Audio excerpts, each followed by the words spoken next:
Welcome back, children. It's Mrs. Vijayalakshmi back to your English class for Standard 7th.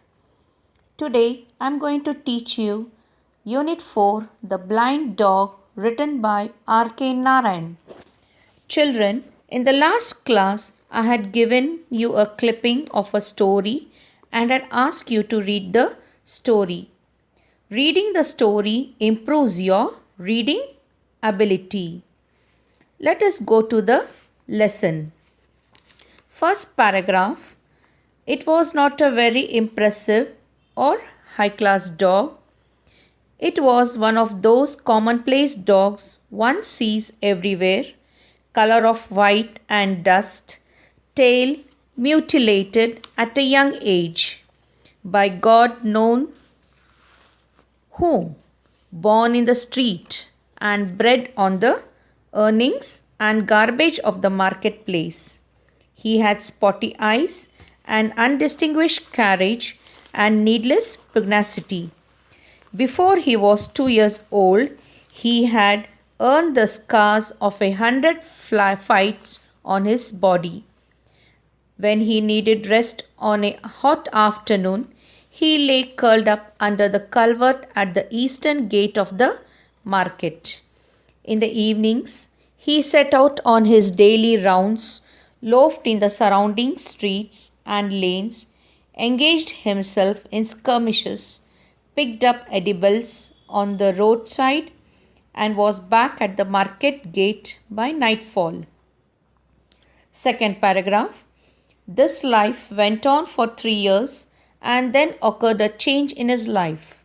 A beggar, blind of both eyes, appeared at the marketplace.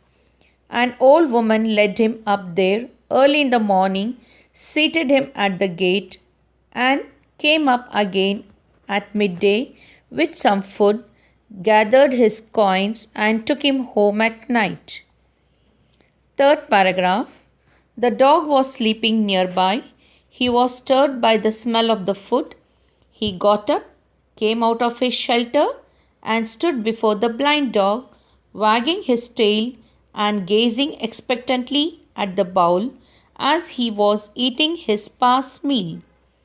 The blind dog swept his arms about and asked, "Who is there?" At which the dog went up and licked his hand. The blind man stroked its coat gently, tail to ear, and said, "What a beauty you are! Come with me." He threw a handful of food, which the dog ate gratefully.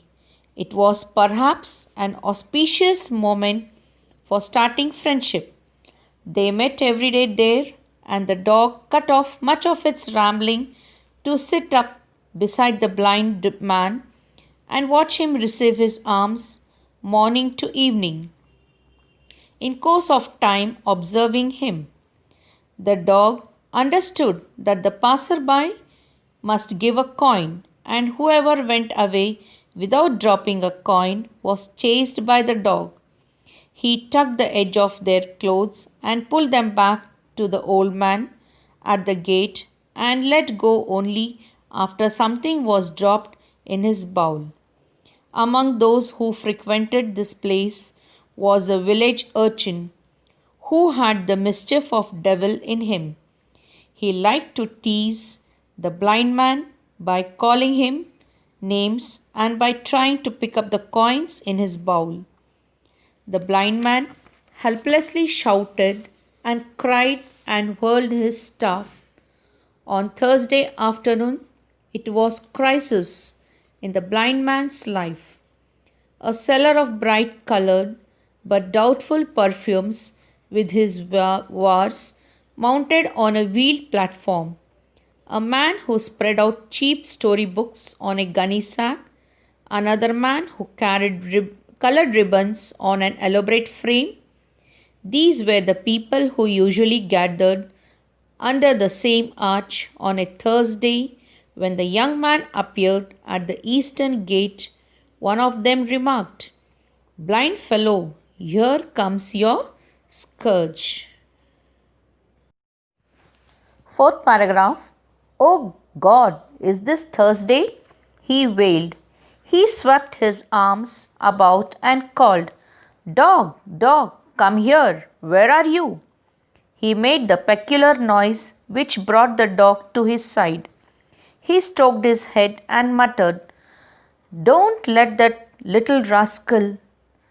At this very moment, the boy came up with a leer on his face.